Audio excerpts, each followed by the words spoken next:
Halo semua, salam sejahtera Malaysia. Selamat datang ke channel Fels Lifestyle. Terima kasih tuan-tuan dan puan kerana terus setia dan bersama di dalam channel ini. Dan kepada yang baru di dalam channel ini, selamat bergabung. Satu lagi kejutan daripada SPRM. Sebelum ini kita dengar berkaitan dengan banyak saja kes rasuah yang berlaku di Malaysia. Melibatkan kepimpinan tertinggi politik di Malaysia, melibatkan bilion-bilion, ratusan ribu, ratusan juta, berjuta-juta. Tapi saudara-saudara, ini satu lagi pendedahan terbaru SPRM.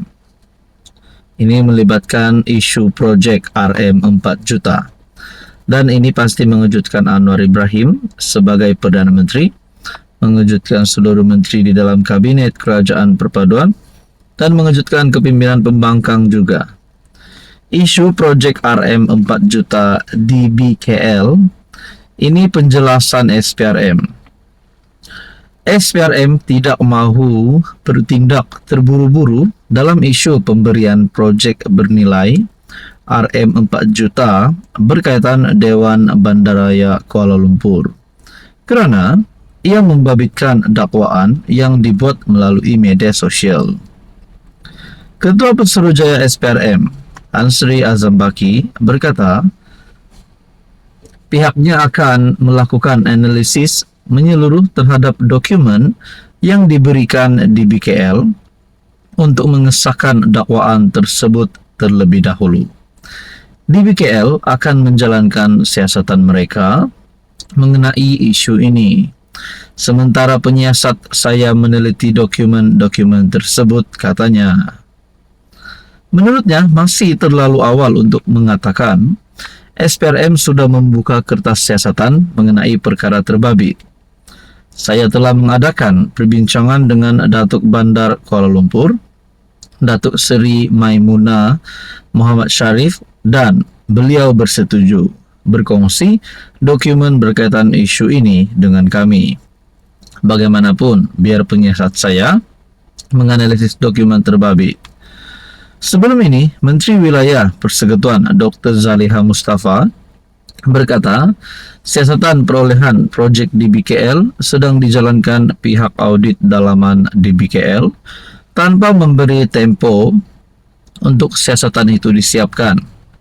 Zaliha berkata, siasatan itu akan membabitkan semua pihak termasuk memanggil ahli lembaga penasihat Datuk Aflin Shauki yang dikatakan mempunyai kaitan dengan perolehan projek itu untuk memberi keterangan.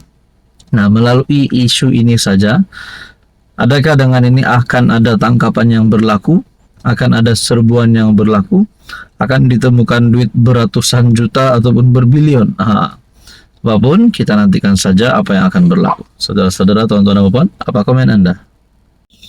Hai, hello, salam sejahtera Malaysia. Selamat datang ke channel Fels Lifestyle. Tuan-tuan dan puan yang saya amat hormati, tuan-tuan dan puan, ada saja cara, ada saja kritikan serangan terhadap Anwar Ibrahim. Mahu Anwar letak jawatan, mahu Anwar dipecat, mahu Anwar itu ini, macam-macam lah.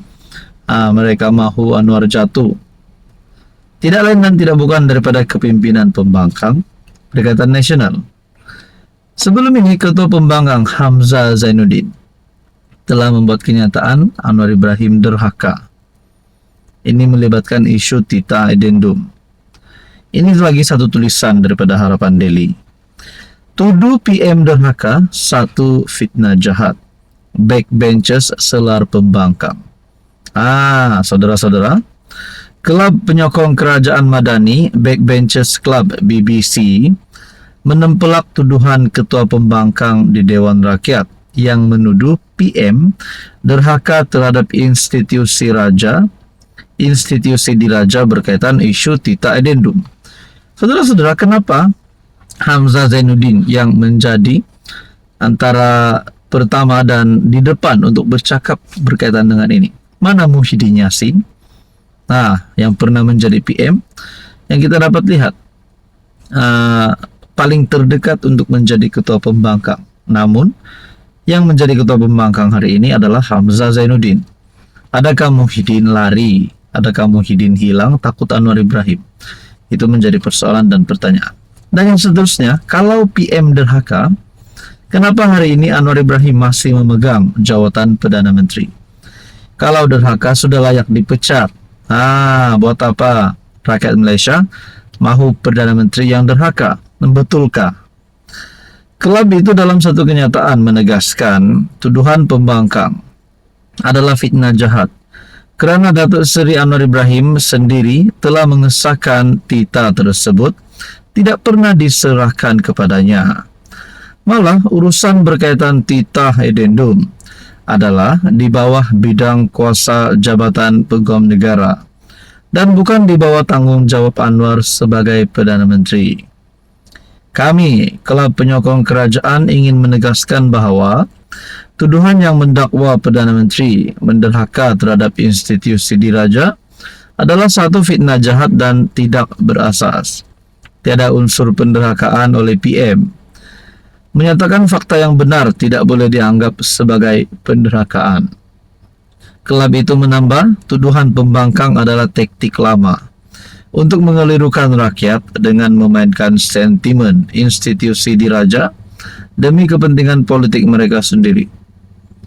Ini katanya adalah satu cubaan yang tidak bertanggung jawab untuk mencetuskan keresahan dalam kalangan rakyat. Bayangkan kalau ini hanya trik daripada pembangkang, tipu hela pembangkang. Bagaimana kalau penyokong-penyokong pembangkang dan PN mengetahui bahawa ini hanyalah permainan politik, bukan untuk menuduh Anwar semata-mata, tetapi untuk permainan politik menjatuhkan Anwar. Adakah selepas ini PN akan hilang sokongan pula? Dalam artikel ini berkata, Ketua Pembangkang seharusnya lebih bertanggung jawab dalam mengeluarkan kenyataan, bukan menyebarkan dakwaan tidak berasas demi kepentingan politik semata-mata. Selain itu, dakwaan bahawa pelabur tidak akan masuk ke negara ini kerana kononnya berlaku penderhakaan adalah tidak berasas. Keputusan pelabur bergantung kepada kestabilan ekonomi, polisi mesra pelabur dan keyakinan terhadap pimpinan negara, bukan fitnah politik yang tidak berlandaskan realiti. Saudara-saudara yang saya hormati, ini mungkin cukup untuk menyekolahkan Ketua Pembangkang Hamzah Zainuddin. Apa komen Anda?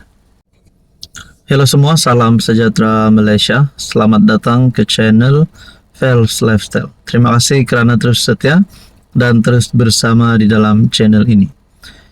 Satu kejutan buruk untuk Sanusi, satu kejutan buruk untuk kepimpinan PAS.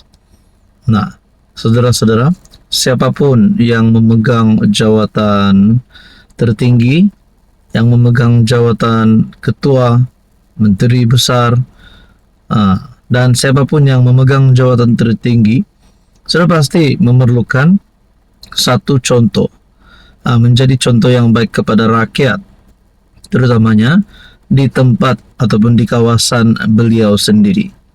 Namun kenapa ada laporan polis yang dibuat?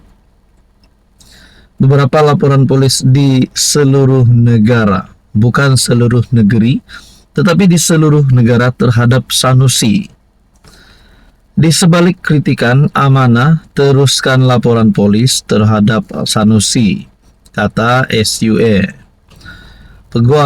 Seorang peguam membidas amanah memfailkan beberapa laporan polis di seluruh negara terhadap Sanusi Nur atas dakwaan fitnah sebagai permainan politik murahan. Nah, laporan polis sudah dibuat.